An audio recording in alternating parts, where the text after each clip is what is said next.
사무엘하 22장 36절 구약 502쪽 함께 읽겠습니다.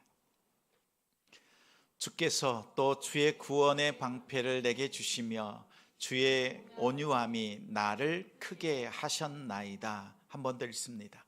주께서 또 주의 구원의 방패를 내게 주시며 주의 온유함이 나를 크게 하셨나이다. 아멘. 하나님의 아나바를 노래하라. 하나님의 아나바를 노래하라 라는 제목으로 말씀 전합니다. 오늘은 종교개혁주일입니다. 목회자 또 대학교의 교수였던 루터가 비텐베르크 교회의 문에 카톨릭에 대한 반박문 95개 항목을 그 문에 못 박았습니다. 이것이 종교개혁의 신호탄이 되었습니다. 그날이 바로 1517년 10월 31일입니다. 그래서 10월 마지막 주일을 종교개혁주일로 지킵니다. 또한 동시대에 살았던 존 칼뱅, 그는 교회는 항상 개혁되어야 한다, 항상 새로워야 된다, 이렇게 노래했습니다. 성도와 가정 그리고 교회는 개혁되어야 합니다. 무엇으로 개혁되어야 할까요? 하나님의 아나바입니다. 하나님의 아나바. 아나바가 무엇인지 궁금하시죠? 잘 듣고 하나님의 아나바를 노래하는 성도가 되시길 바랍니다. 가정 신방을 가기 전에 같이 부를 찬송가가 무엇인지를 묻습니다. 신방 받는 가정에서 찬송가를 정하고 마음으로 신방을 준비합니다. 대부분은 가장 좋아하는, 애창하는 찬송가를 18번이라고 하죠. 18번 찬송가를 정합니다. 18번 찬송가에는 지금까지 살아온 삶이 담겨 있습니다. 깨지고 부딪혔던 그 마음 속에 하나님께서 위로해 주셨고 힘을 주셨고 믿음을 주셨던 삶의 고백이 18번 찬송가에 담겨 있습니다. 집사님은 18번 찬송가가 무엇입니까? 우리 집사님은 18번 찬송가가 뭐예요? 18번 세상 노래를 하라고 하면 금방 한 곡조 뽑을 것 같습니다. 우리 권사님들에게 묻습니다. 우리 권사님들의 18번 찬송가는 무엇입니까? 이렇게 물으면 권사님들은 생각합니다. 목사님, 한 곡이 아니에요. 여러 곡입니다. 살아오는 동안에 하나님께서 힘을 주셨던, 위로해 주셨던, 믿음을 주셨던 그 찬송가가 한두 곡이 아닙니다. 이렇게 말하실 겁니다. 다윗도 그러합니다.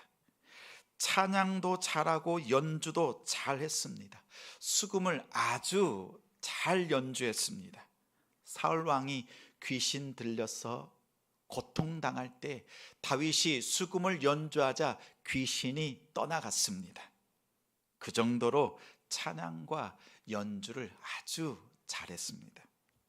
다윗은 수많은 곡을 작사, 작곡했습니다. 그 중에서 18번 찬송이 있습니다. 바로 사무엘하 22장, 오늘 우리가 읽은 본문 말씀입니다. 22장 전체가 1절부터 51절까지 다윗의 찬송가입니다. 사무엘상 22장은 다윗의 18번 찬송가입니다. 시편 18번째 18편에 등록되었습니다. 우연이지요? 18번 찬송가가 시편 18편에 기록되었습니다. 다윗의 이야기는 사무엘하 20장에서 끝납니다.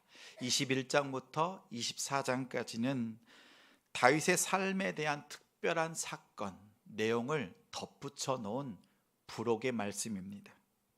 그 중에서 22장은 다윗이 자신의 인생을 돌아보면서 하나님께서 어떻게 함께 해주셨는가 돌아보면서 하나님의 아나바를 노래했습니다.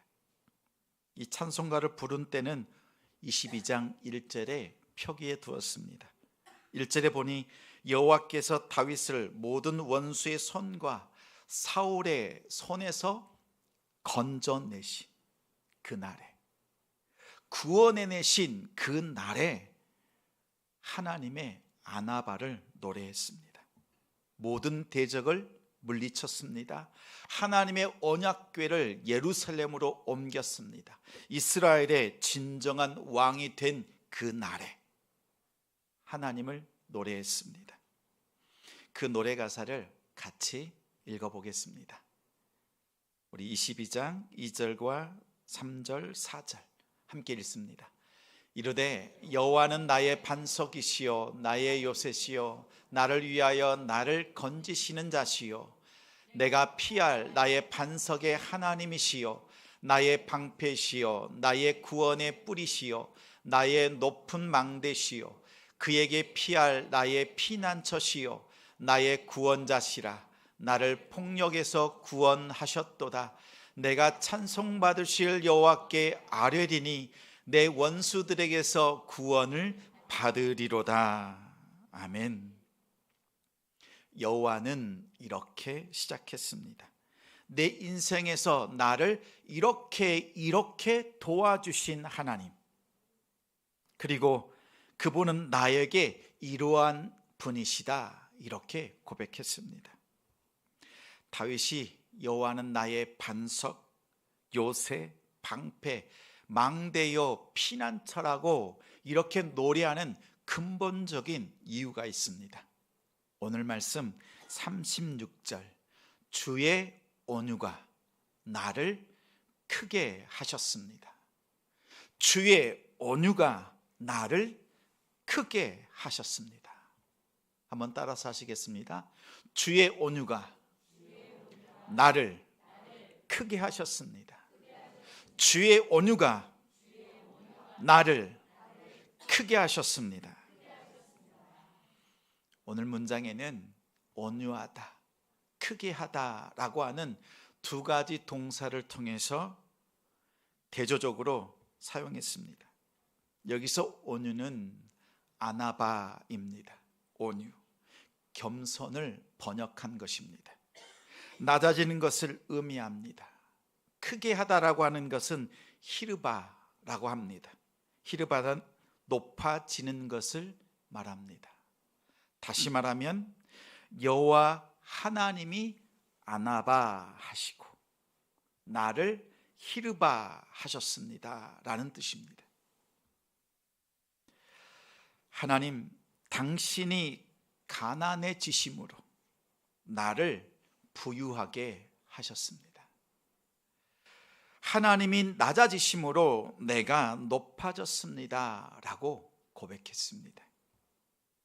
하나님의 온유, 하나님의 아나바를 노래했습니다. 물건 재활용 캠페인 하면 떠오르는 단어가 있지요. 무엇입니까? 딩동댕. 아나바다죠. 아껴 쓰고 나눠 쓰고 바꿔 쓰고 다시 쓰자는 겁니다.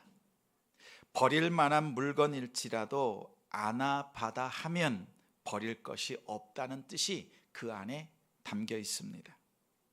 가장 먼저 버릴 물건은 무엇입니까? 여러분의 삶 속에 가장 먼저 버렸으면 좋겠다라고 하는 그것은 무엇이죠? 속썩이는 남편,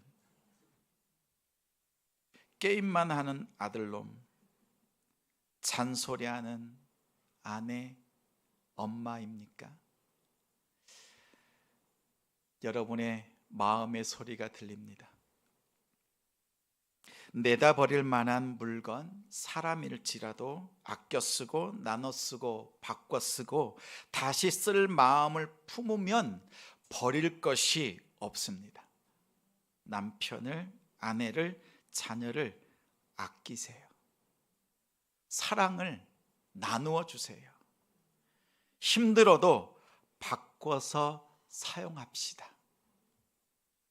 다시 쓰겠다라는 마음을 가지시기 바랍니다. 왜냐하면 하나님 앞에서 여러분도 버림받을 수밖에 없는 물건입니다. 죄에 더럽혀진 쓰레기와 같은 나를 하나님께서 안아받아 하셔서 이 자리에 앉혀 놓으셨잖아요. 이 자리에 앉아서 예배할 수 없는 나를 하나님께서 안아받아 하셔서 이 자리에서 예배케 하셨기 때문입니다. 하나님의 안아받아는 온유입니다. 하나님께서 겸손함으로 우리에게 찾아오셔서 우리 곁에서 함께 해주시는 것이 안아바입니다. 다윗도 다시 쓸 수 없고 버릴 수밖에 없는 자신을 하나님께서 안아받아 하셨다. 그것을 알고 하나님께 노래했습니다. 한낱 양치기 소년에 불과한 내가 무엇이간데 하나님께서 이렇게 나를 높여주셨습니까? 하나님이 기름 부으신 사울 왕을 죽일 뻔한 죄의 구렁텅이에서 하나님의 온유가 나를 압도하여 나를 건져주셨습니다. 사울을 죽이고 죄에 빠질 뻔한 그 순간 하나님께서 죄에 빠지지 않도록 막아주신 것은 다윗 자신의 온유함이 아니라 하나님의 온유가 임하였을 때 그 하나님의 온유 때문에 죄에 빠지지 않았습니다. 우리아의 아내 밧세바를 간음했을 때 나는 음란죄에 빠졌습니다. 구원의 기쁨을 잃어버렸습니다. 그때 하나님께서는 나의 죄를 감추어 두지 않으셨습니다. 오히려 만천하 모든 사람들이 다 알 수 있도록 드러나게 하셨습니다. 나로 하여금 수치를 당하게 하셨습니다. 그때 하나님이 나의 죄를 지적하지 않으셨다면, 나의 죄를 깨닫게 하지 않으셨다면 나는 구원받지 못했습니다. 나의 죄값을, 그 음란의 죄값을 자녀 4명을 다 잃을 때까지 감당케 하신 것도 하나님 감사합니다. 이 모든 것이 하나님의 온유, 하나님의 안아바였습니다. 이렇게 하나님의 온유하심, 하나님의 겸손하심을 노래했습니다. 다윗은 사용할 수 없는 자신의 모습, 버림받을 수밖에 없는 자신, 그런 쓰레기와 같은 자신을 찾아오셔서 오히려 찾아오시고 자신을 높여주시는 하나님의 그 은혜를 경험하면서 하나님의 낮아지심, 아나바를 노래했습니다. 다윗을 높이고 부욕케 하신 하나님의 겸손은 이 땅을 살아가는 다윗을 주목하시고 그 다윗과 함께 하시는 하나님의 은혜, 하나님의 사랑이었습니다. 중등부 2학년 자매에게 세례를 베풀기 전에 복음을 전했습니다. 옆에는 엄마가 있었습니다. 딸이 복음을 듣다가 한참 눈물을 흘립니다. 세례를 받고 그 다음 날 엄마가 딸에게 물었습니다. 목사님이 복음을 전할 때, 말씀을 전해주실 때 왜 울었어? 라고 물었더니 감사해서 울었어요. 나 같은 죄인을 위해서 예수님께서 이 땅에 오신 것, 나를 위해서 십자가에 죽으신 것, 이것이 얼마나 감사한지 막 눈물이 났어요. 이렇게 엄마가 저에게 문자로 보내주었습니다. 제가 그 문자를 보고 마음이 울컥했습니다. 성도 여러분, 여러분을 죄에서 구원하시고 높이시려고 이 땅에 죽은 채로 두는 것이 아니라 여러분을 높이시기 위해서 하늘의 영광을 버리고 이 땅에 내려오신 분이, 또 죽기까지 낮아지신 분이 예수 그리스도입니다. 하나님의 최고의 겸손, 하나님의 온유하심, 이것이 하나님의 아나바입니다. 여러분의 삶의 주어, 여러분의 삶의 주어는 무엇입니까? 다윗은 말합니다. 주의 온유가 나를 둘렀습니다. 주의 온유가 나를 덮었습니다. 주의 온유가 나를 지켰습니다. 주의 온유가 나를 크게 하셨습니다. 여호와 하나님이 아나바 하시고 나를 히르바 하셨습니다. 하나님 당신이 가난해지심으로, 하나님이 가난해지심으로 나를 부유케 하셨습니다. 하나님이 낮아지심으로 나를 높이셨습니다. 하나님이신 예수님께서 인간의 모습으로 낮아지시고 죽으심으로 여러분을 구원하셨습니다. 여러분을 높이셨습니다. 여러분을 구원하시고 여러분을 높이셨습니다. 다윗이 그랬던 것처럼 여러분의 삶을 바꾸고 개혁시키는 것은 여러분이 오늘 이 시간 결단하는 것, 여러분의 충성, 여러분의 성실한 믿음이 아닙니다. 하나님의 낮아지신 예수 그리스도가 여러분을 바꾸고 여러분의 삶을 개혁시킵니다. 이것이 하나님의 겸손, 하나님의 온유입니다. 하나님의 아나바입니다. 성도 여러분, 하나님의 온유, 아나바가 여러분의 18번 찬송가가 되길 바랍니다. 하나님의 겸손, 하나님의 온유, 오직 하나님의 아나바를 노래합시다.